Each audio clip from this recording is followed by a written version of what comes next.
Ya, selamat pagi guys. Jumpa lagi di channel saya, Mas Grandain. Kalau tadi kita membuat tutorial yaitu membersihkan rel yang sudah seret, kali ini saya akan memperkenalkan atau membagikan tips kepada para pemula. Para pemula ya guys. Kalau untuk yang sudah jago, udah jangan ditonton guys. Ini yang untuk para pemula. Misalnya bingung bagaimana sih cara memilih rel yang recommended untuk main di medan-medan yang agak susah. Relnya murah, kuat, tangguh, tahan lama. Saya akan memperkenalkan nanti rel. Saya punya satu rel. Itu sangat murah sekali, harganya cuma 120.000 guys. 120.000, panjangnya itu 180 cm. Jadi sangat recommended sekali apabila kita main di daerah rawa, danau, sungai, itu recommended sekali guys, karena pas kita main long bisa, skipping bisa ya, dan itu cukup kuat guys untuk medan-medan berumput. Jadi kita tidak usah khawatir bakalan nanti ikannya itu itu mocel atau gimana, karena ini tingkatnya sudah lumayan guys, kakunya nggak terlalu kaku. Ini bukan ultralight guys, ini sudah lumayan, udah agak kaku guys ya, sekitar 11-12 lb lah ya. Jadi sudah cukup kaku guys, untuk main di danau juga bisa, main di rawa bisa. Jadi yang pertama saya akan memperkenalkan yaitu bagaimana cara memilih joran guys ya. Cara memilih joran casting dengan joran bottom itu beda guys, bedanya sedikit. Jadi kalau kalian nggak memperhatikan, kalian nggak akan mengerti, nggak akan paham bagaimana caranya memilih joran casting. Joran casting sifatnya itu dia lebih cenderung ke bahannya itu beda dari bahan bottom. Kalau bahan bottom itu dia sifatnya keras guys, lebih kaku sekali. Biasanya dia buta itu maksudnya dia itu tidak bolong, tidak berlubang dalamnya ini. Cuman kalau joran casting kebanyakan dia berlubang, dia memakai karbon guys biasanya, atau grafit karbon. Meskipun ada di antara joran-joran casting itu yang buta, tapi dia yang ultralight guys. Ultralight memang kebanyakan buta karena dia kecil ya. Biasanya untuk hampalan yaitu maser itu dia memakai ultralight karena dia itu medannya berarus. Jadi kalau dia jorannya terlalu kaku begini, dengan umpan yang kecil dia tidak akan bisa long cast. Ultralight itu hanya untuk umpan kecil seperti mancing hampalan, maser, karena umpannya juga kecil, ringan. Jadi dia harus memakai ultralight. Kalau untuk memancing gabus, toman seperti kita ini, toman gitu maksud saya, gabus, toman itu jorannya jangan terlalu lentur guys. Kita pilih jorannya agak kaku ya, sekitar 12 atau 11 lb seperti ini guys. Jadi jangan terlalu kaku. Panjang terserah sesuai dengan keinginan teman-teman. Kalau saya menyukai jorannya agak panjang 180 karena ini cocok di segala medan guys, cocok di segala medan, dan ini untuk fight sangat mantap guys. Pokoknya coba aja kalau tidak percaya, fightnya sangat mantap banget kalau memakai joran yang panjangnya 180 ya.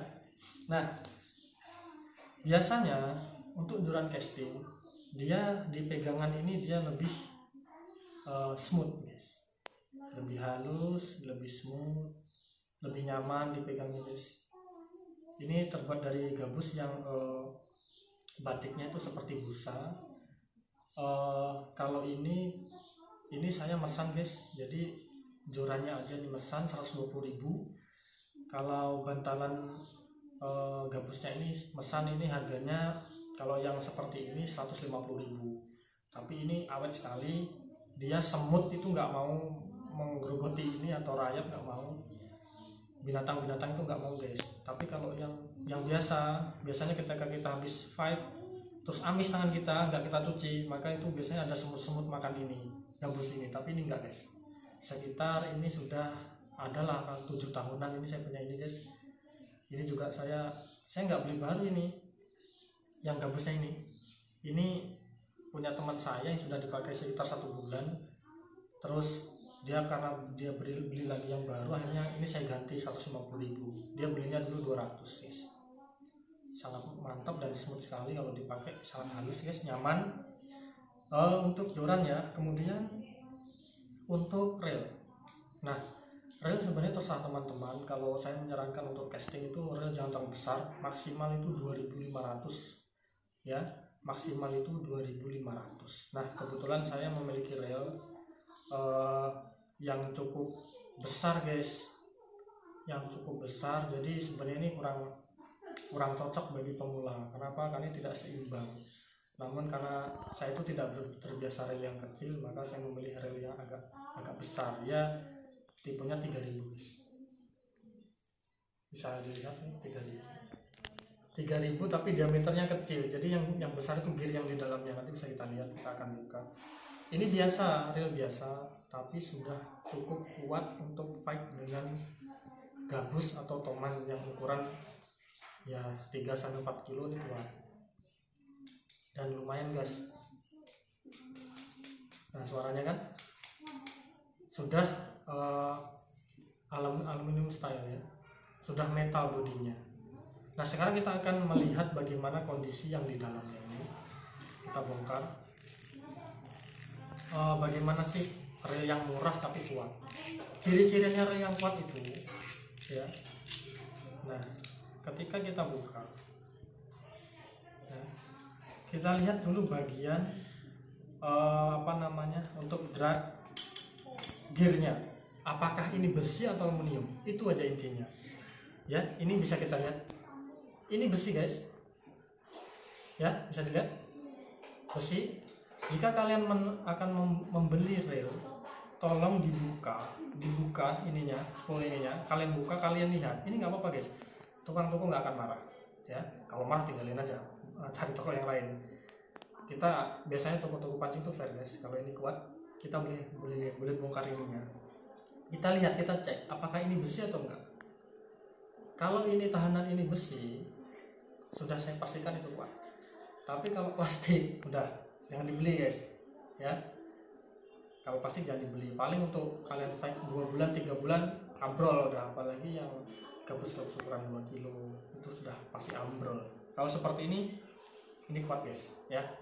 Reelnya ini murah sekali, hanya 125.000 guys. Merek itu nggak jadi masalah guys. Mau kamu pilih merek yang elit, kalau dalamnya kadang-kadang nggak bagus di shop orang, kita nggak tahu. Reel itu yang biasa saja mereknya. Yang penting ketika kita bongkar, kita lihat isi dalamnya ini mantap guys. Ininya dari besi, gearnya ukurannya agak besar ya gitu. Nah untuk handle, kenapa saya memilih seperti ini ya? Kenapa saya handle kanan? Karena saya dari dulu juga memakai handle kanan. Sebenarnya ini bisa dipindah ke kiri guys. Nanti kita akan pindah ke kiri. Bebas saja, kalau kalian mau ke kiri boleh. Tinggal kita lepas saja. Ya, tinggal kita lepas. Ya. Kita cabut aja gini. Ya. Kita rubah aja sebelah sini. Jangan lupa ininya dilepas dulu. Kita lupa ya sebelah sini. Nah, yang ini tadi jangan bingung guys, karena ini fungsinya untuk menahan supaya dia nggak langsung termakan di baut yang salahnya. Jadi nggak habis. Maaf. Oh, mana tadi guys? Pasang aja.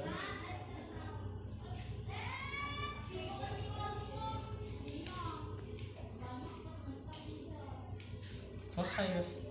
Mau kalian itu memasang handle kiri atau kanan sama saja, semuanya tergantung keinginan teman-teman semua ya. Kemudian saya akan memperkenalkan bagaimana cara memilih ring yang bagus. Nah biasanya masalah kalian itu fight dengan predator itu kuat atau enggaknya itu tergantung pada ring ini. Ring ini juga sangat berpengaruh. Kenapa?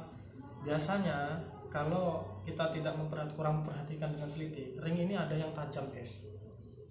ada yang tajam, namanya juga cetakan dari pabrik. Kalau ring ini tajam maka dia akan memutuskan senar ini, sangat mudah memutuskan meskipun ikannya kecil, karena saat kita menghentak itu langsung seperti kayak pisau aja. Makanya kita pilih ring, ini ring Fuji guys, ring Fuji satu setnya itu ya lumayan lah guys. Kalau ring Fuji 150.000 dapat 6 ring Fuji, jadi berarti tinggal bagi aja. Kalau 150 bagi 6 berapa satuannya. Kita harus teliti guys dalam memilih ini ya, untuk kenyamanan kita di dalam memancing ya. Kemudian kita bagaimana sih cara memilih snap. Oke, snap itu ada berbagai macam ya sifatnya, ada yang kaku, ada yang lemas. Sebenarnya nggak masalah, yang masalah itu pada ini.